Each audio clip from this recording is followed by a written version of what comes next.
I feel pride, I have to say.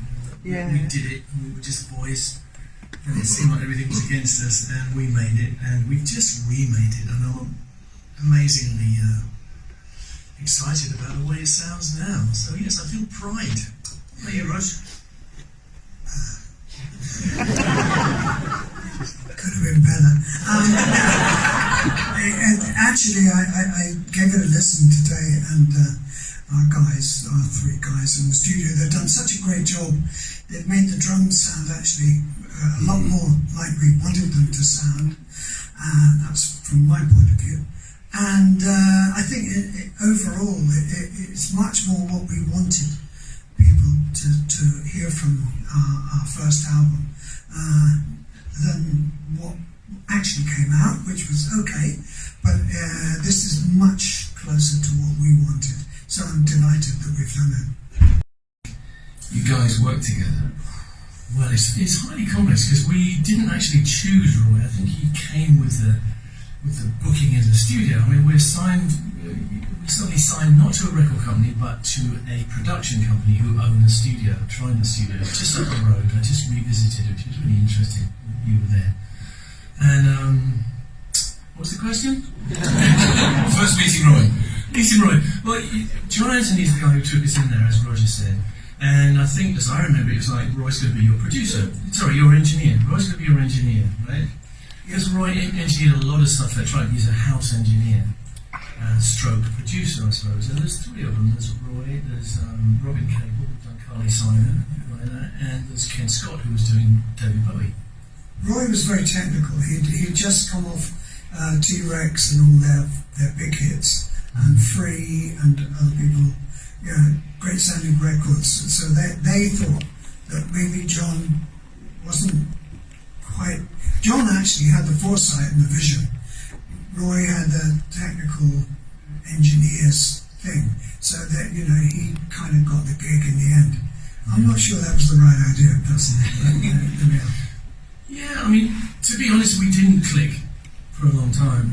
We had lots of differences of opinion. I mean, Roy's idea of recording a guitar for Mark Bolan was to stick the guitar through a lead into the desk straight. So no amp, no room, no nothing. It's very in your face, very harsh. And that's the complete antithesis of what I wanted to hear. We tried it, and we had a lot of push-pull. And the thing with the drums, I mean, Roy, it's not Roy's fault, because he's the Trident man, and the Trident ethos is, this is our drum sound, we cover the drums in tape, and that's what you get.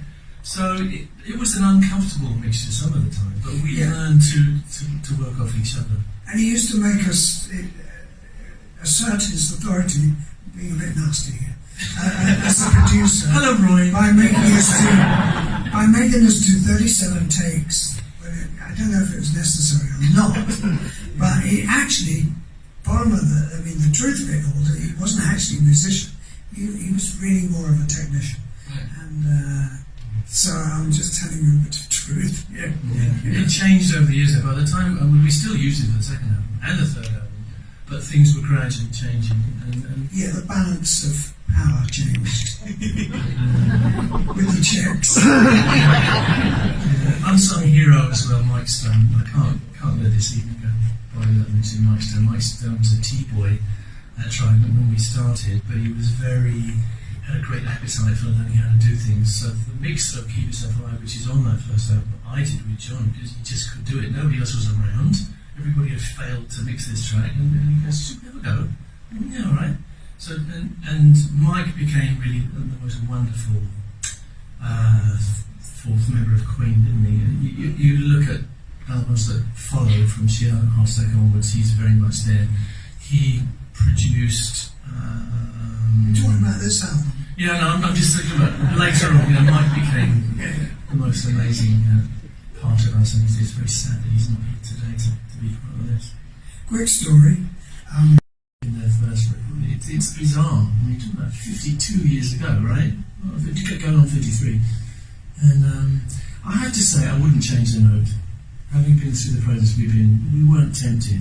We just liked the way that we played this record, and we just wanted the sounds to be like that, and now they are. It just sounds absolutely glorious. Well done. It's a lovely project. It's really great.